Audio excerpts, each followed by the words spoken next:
Mr. Saaiman, ready for action in his pro debut. How are you doing, sir? I'm doing very well, thanks. Yeah, Fantastic. going well.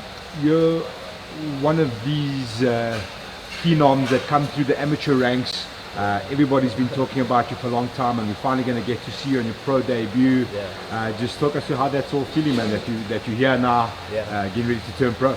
Yeah, it's exciting. It's been a long time coming. It's been a dream since I was young. Like 12 years old, I wanted to fight in the UFC. So training with the guys here at Team CIT, it's really awesome. I'm having fun. I'm having a great camp. Training is going well, and I do this full time. So this is all I do. So I enjoy it, and I can't imagine doing anything else. So yeah. When the news broke of you turning debut, there was a comment I thought I'd ask you about, but someone saying that you should have perhaps considered going to the world and trying to become an amateur world champion, and then turning pro after that. Just give us your thoughts on and the reaction to that sort of a comment. Do you think that's just, or do you think turning pro now is 100% the right time? You know, it's fair. I can imagine why they wanted me to take that route. I sat with my team, obviously with Jikas and my coach, Coach Monet, and we sat down and we said, I think we decided all together that the plan is to go pro. And at the end of the day, it costs you more to go overseas, to go fight there, than you're making. So this is my full-time job. I do this, I give class, I work with little students as well. I don't have the financials to go overseas.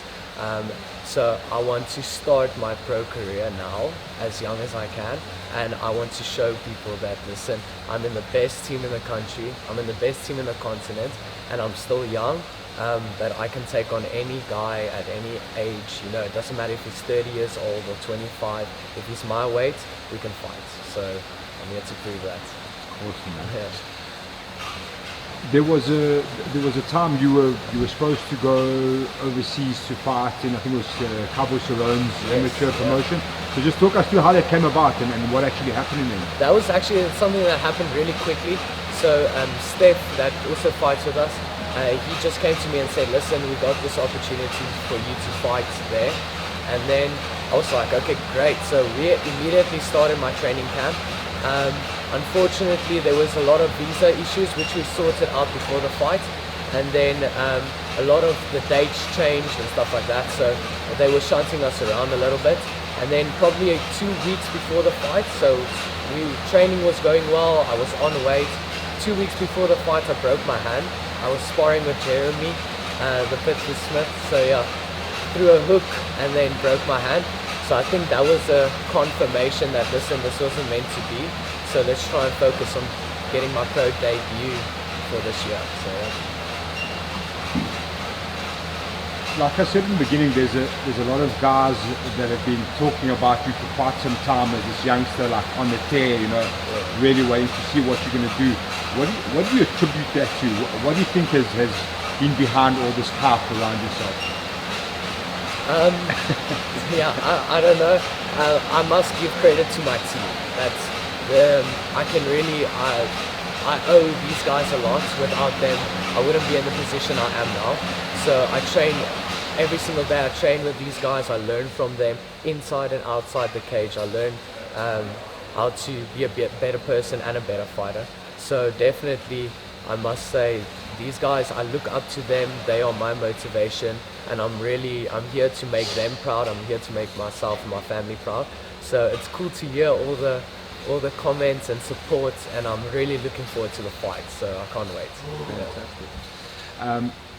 For people that haven't seen you before, what can they expect from you in terms of a fight style or how you go about your business in the cage? Okay, cool. Yeah. So I would like to think I'm a good all-round fighter. I think most of the guys that fight here and train here, I think that is our goal, is to, if the fight goes anywhere, whether it's standing, whether it's in the clinch or on the ground, we want to be dominant at every aspect. So we'll see what happens. I know my opponent, he's a jitser, so he's good on the ground. So we'll see how the fight goes. I don't really have a necessarily planned out idea of how the fight will go. I just know that if it goes to the ground, that's great. If it stays standing, that's even better. I like a good stand-up fight. So let's do it.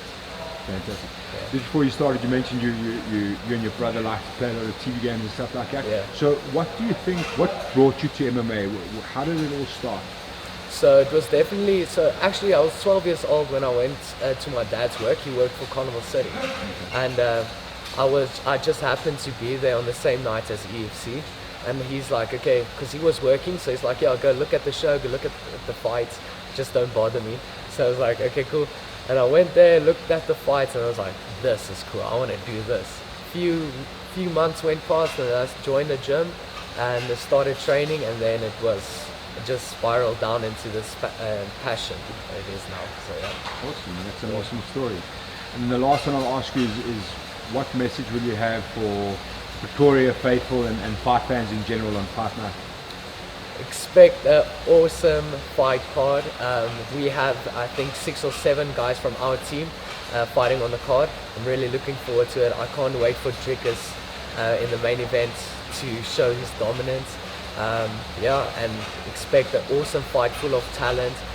We are working incredibly hard. So yeah, expect a cool fight.